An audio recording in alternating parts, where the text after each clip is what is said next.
pessoal, tudo bem com vocês? Hoje nós vamos falar, estou até com vários convidados aqui também, vamos falar sobre o artigo 12 da Constituição Federal, que traz muita confusão nas pessoas às vezes, porque é um artigo muito simples, muito tranquilo, né, de se compreender, mas às vezes as pessoas confundem em provas de concurso, em provas da OAB, e nós vamos falar rapidamente sobre ele, tá?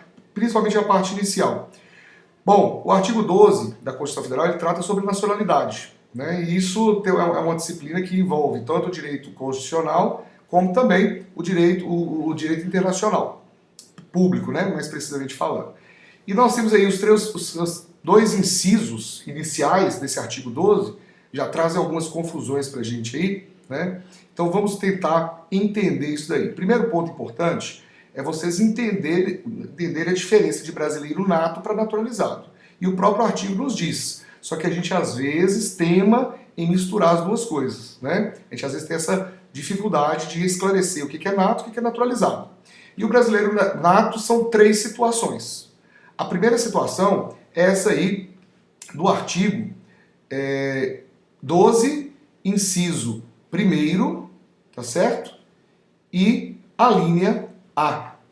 Ou seja, ele diz que são brasileiros natos, eu vou circular aqui o natos, a linha A, os nascidos na República Federativa do Brasil, ainda que de pais estrangeiros, desde que não estejam a serviço do seu país. Bom, gente, isso daí é resolvido em tratados internacionais, é uma reciprocidade que um país respeita os agentes públicos ou servidores públicos do outro que nasçam em territórios distintos. É uma proteção à própria soberania nacional. Então veja bem, qualquer pessoa que nascer perante essa linha A no Brasil é brasileiro nato, salvo se ele estiver aqui, tá, a serviço do seu governo.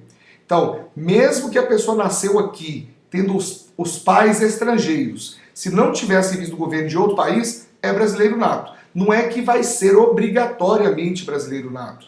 Ele pode vir a ser, ele tem o direito de ser brasileiro nato. Vocês têm que compreender, é justamente essa diferenciação aí, tá certo? Então, não é obrigatório. Bom, a segunda opção, na linha B, ela nos diz o quê? Os nascidos no estrangeiro, de pai ou mãe brasileira, desde que qualquer deles esteja civis da República Federativa do Brasil. Bom, a linha B é justamente o oposto da linha A. Então a linha A, ela está privilegiando o critério que a gente chama de ius solis. Ou seja, quem nasceu no solo brasileiro, vai ser brasileiro nato, tendo respeitado aquela exceção dos servidores públicos e agentes públicos de outros países quando seus filhos nasçam aqui, né? E a linha B é o contrário, ela vai proteger nós brasileiros, né? É o critério ius sanguinis.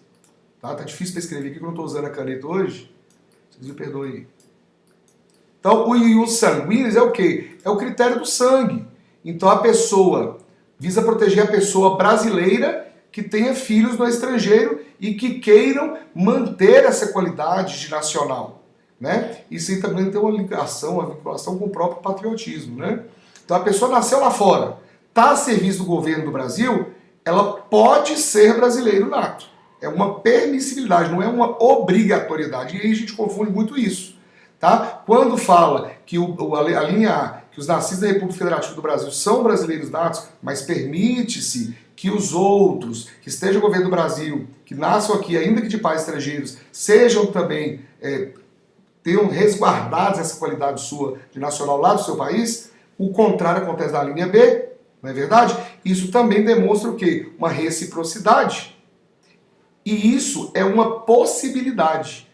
Esse da linha A pessoa pode, né, manter a sua nacionalidade nata lá do seu país, mas também, se ela decidir ser brasileira, os pais, né, ainda que estrangeiros, podem também requerer a nacionalidade brasileira nata perante o STJ, tá bom? Bom, e também temos a linha C, essa aí confunde um pouquinho mais, que essa aí tem duas situações, ó. Veja, eu vou ler primeiro, depois a gente parte. Os nascidos em território estrangeiro, filhos de pai ou, lembre desse ou, gente, não é i, o pai ou, isso aqui dá uma ideia de que alternatividade, ou o pai ou a mãe, precisa ser os dois. Se for os dois, melhor, né? Se, ou pai, nascidos no estrangeiro, filho de pai ou mãe brasileira, primeira parte, desde que sejam registrados em repartição pública competente. Observe, isso é uma possibilidade, ou se eles não forem registrados em repartição pública competente, logo depois do nascimento, na hora de fazer o registro civil dele, o menino está no Japão, o meu filho está no Japão, nasceu no Japão. Eu tenho duas possibilidades. Uma, eu vou lá e registro ele correndo no consulado brasileiro, que é a repartição pública competente. Falo, ó, quero aqui, porque o cônsul tem também competência registral, de registrador de cartório. Quero, ô senhor cônsul, eu quero que o senhor registre meu filho aqui como brasileiro nato. O cônsul na hora vai registrar, porque eu sou brasileiro, né? E a linha B, no inciso 1º do artigo 12 me permite. Ou então, se eu não fizer isso, aí a própria Constituição dá uma possibilidade para o meu filho. Só que ela exige alguns requisitos. Primeiro, que ele venha a residir na República Federativa do Brasil, tá? Que ele faça a opção ele tem que fazer opção formal, ou seja, ele tem que fazer a opção verbal, além de escrita. Ele tem que falar, eu quero ser brasileiro nato. Senão pode haver aí uma corrupção, uma maneira forçosa de torná-lo brasileiro. Tem que demonstrar essa vontade. E, além disso, em qualquer tempo, depois de atingida a maioridade. Então são 4 requisitos. 1, opção. 2, a qualquer tempo. 3, depois de atingida a maioridade. Desculpa, gente, são 3. Perdão. São 3 opções. São 3 situações, requisitos. A opção, a qualquer tempo, depois de atingida a maioridade. Tá? Então, a linha C também é o critério ius sanguinis. Quem nasceu lá pode, ainda que não esteja a serviço do governo do Brasil, que é justamente para preencher o espaço deixado pela linha B, quem não está a serviço do governo do Brasil, que nasceu lá, pode também se tornar brasileiro por 2 situações. Faça o registro na repartição pública competente, que é o consulado, ou depois de maior de idade, ele viveu lá 20 anos, resolveu, não pai, eu vou para o Brasil. Veio morar aqui, tem que residir, não, são 4 mesmo, residir no Brasil. Eu havia me confundido, são 4 mesmo. Então eu vou retificar aqui, 1, 2, deixa eu pegar essa outra borracha. Tá? 1, 2, 3 e 4. Não é isso? Então 2, 3 e o 4. Beleza. Aí vem e fala que são os naturalizados. Os naturalizados é muito tranquilo também, só que é muito confuso. Vejam bem.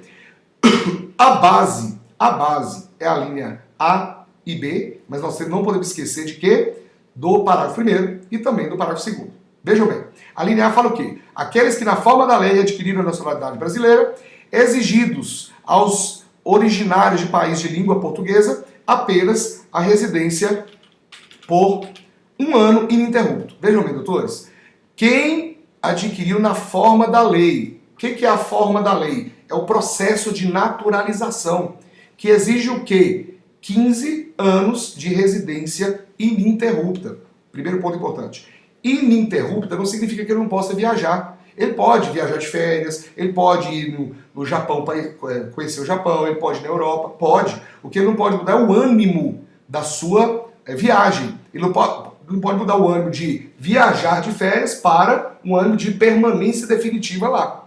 Aí sim interrompe esse prazo e não faz jus, teria que começar a recontar esses 15 anos de novo. Tá? O primeiro ponto importante é esse. A regra é essa. 15 anos pode se naturalizar. Não é uma naturalização automática. A pessoa viveu 50 anos no Brasil. Não significa que automaticamente ela está naturalizada. Ela tem que viver 15 anos e fazer valer a sua vontade perante os órgãos competentes. Eu quero me tornar, passa pelo processo. Pronto. Isso fala a primeira parte aí da linha A. Na segunda parte, exigidos aos originários de país de língua portuguesa apenas residência por 1 ano ininterrupto e idoneidade moral. Bom, caiu na OAB essa questão agora, viu, gente? Vamos lá. Caiu como na OAB? Vou explicar para vocês aqui agora. Primeiro, idoneidade moral. Essa idoneidade moral, tá? Ela é exigida, beleza? Para as pessoas originárias de língua portuguesa. Não quer dizer que eles são portugueses de Portugal.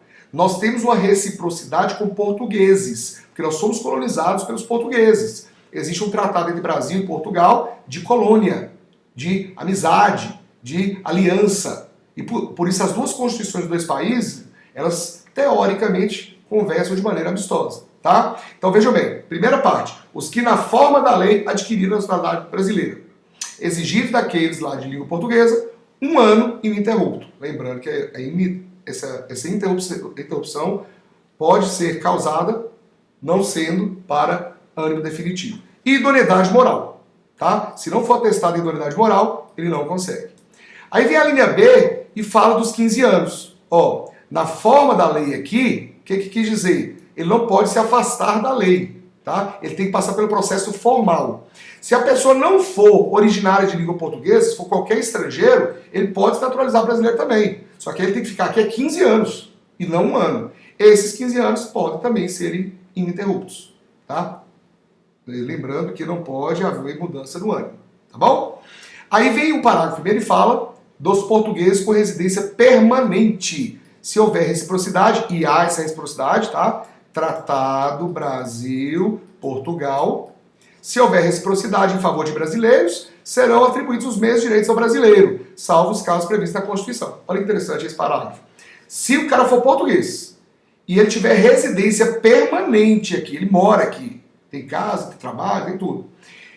Se houver reciprocidade em favor de brasileiro, que já tem, acabei de falar para vocês, serão a eles atribuídos os mesmos direitos do brasileiro. Não todos, os mesmos, mas não todos. Por exemplo, ele poderia se candidatar a presidente da República? Não pode. Ele não pode também se candidatar a presidente do Senado. Por quê? Aqui, ó, fala aqui que não pode, é só brasileiro nato, presidente da República, que é o parágrafo 3º, muito importante. Então, existem algumas diferenças, né? Nem todos os direitos que o brasileiro tem, nato, esse português, tá, naturalizado, terá. Beleza? Interessante dos portugueses são de Portugal. Países com originários de língua portuguesa é outra coisa. Angola, Porto Príncipe, aqueles países lá da África, né, que falam também o dialeto português. Beleza? Então são 3 situações. As pessoas que são originários de língua portuguesa, país de língua portuguesa, 1 ano ininterrupto. Cumprir 1 ano, pode requerer a nacionalidade brasileira. Segunda situação, quem ficar aqui por 15 anos, seja estrangeiro ou tem que ser estrangeiro, né, no caso dos estrangeiros. E a terceira, a reciprocidade em favor de português, aí não se fala de tempo, só se fala do requisito de residência permanente. Não é residência habitual, é permanente. A permanente é muito mais do que habitual. Bom?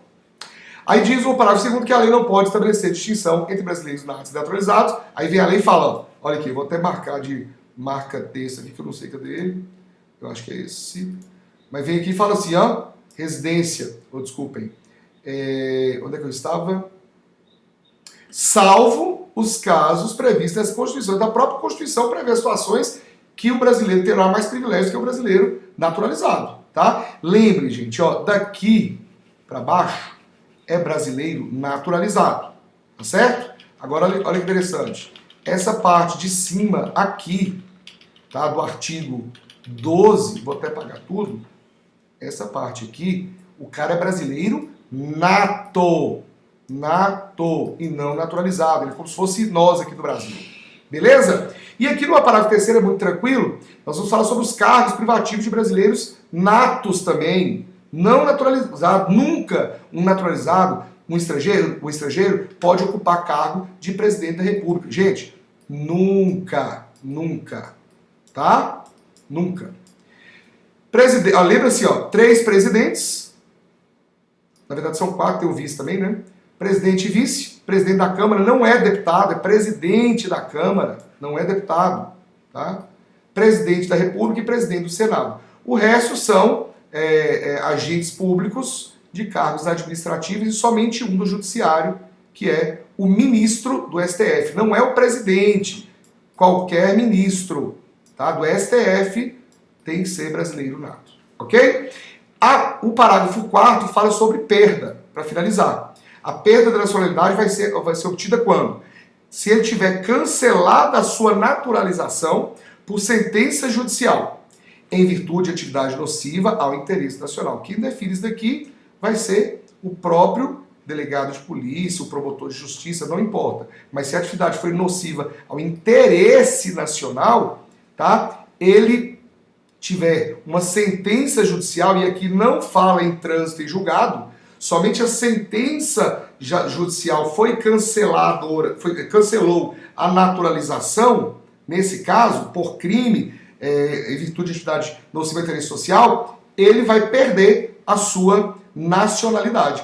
Rodrigo, se ele praticar homicídio, aí não é contra o interesse nacional. Se ele praticar furto, aí não é contra o interesse nacional. E outra coisa, lembre-se, perda, primeiro que não é perca, a gente fala perca, né? É perda da nacionalidade brasileira. Ele vai perder, não está se falando aqui de cassação, ele está perdendo. Outra situação, se ele adquirir outra nacionalidade, então veja bem, o Brasil teoricamente não admite a dupla nacionalidade, salvo a linha A e a linha B também aqui, ó. Ou seja, se ele adquirir outra nacionalidade, ele vai também perder a nacionalidade brasileira, salvo se a nacionalidade estrangeira reconhecer também a brasileira. Tá certo? Se ele foi lá para a Alemanha e a Alemanha falou assim, não, a gente reconhece a dupla, a gente aceita a dupla nacionalidade. Nesse caso ele não perde a brasileira. Tá? E também ele não vai perder se, vamos supor que ele foi para a Alemanha. Quando ele chegou lá para morar lá, para se naturalizar alemão que ele precisava, o governo alemão tem uma lei lá que fala assim, ó, é o seguinte, para você se naturalizar como alemão, você tem que abdicar da sua brasileira. Nesse caso, a Alemanha está impondo a ele essa restrição. Não é por vontade pessoal. Olha aqui, de imposição de naturalização pela norma estrangeira ao brasileiro residente em estado estrangeiro, como condição para permanência em seu território e exercício de direitos civis. É o caso dos jogadores de futebol. Quando fala, ó, você vai morar em Barcelona, tal, beleza, mas você tem que abdicar da brasileira. Ah, mas tá me obrigando a abdicar? Tá, tô te obrigando, sim. Abdica. Então, como não foi uma coisa voluntária dele, por vontade dele, ele vai perder a brasileira, não de maneira... não por vontade própria, mas sim porque foi imposto. Nesse caso, o Brasil admite que ele restabeleça. Ele não perde. Ele não perde. Agora, se ele foi para lá, e aí o governo alemão falou assim, ô Rodrigo, você quer perder a sua nacionalidade brasileira ou você quer manter as duas que a gente admite também a dupla nacionalidade? Nesse caso, se ele abdicar, se ele optar por perder a brasileira de maneira voluntária, aí não for imposto a ele, aí sim ele perde também a nacionalidade brasileira. Ok? Eu queria falar 10 toques para vocês sobre direito internacional público, sobre também direito constitucional, uma matéria muito importante. Dê uma assistida aí, depois a gente continua.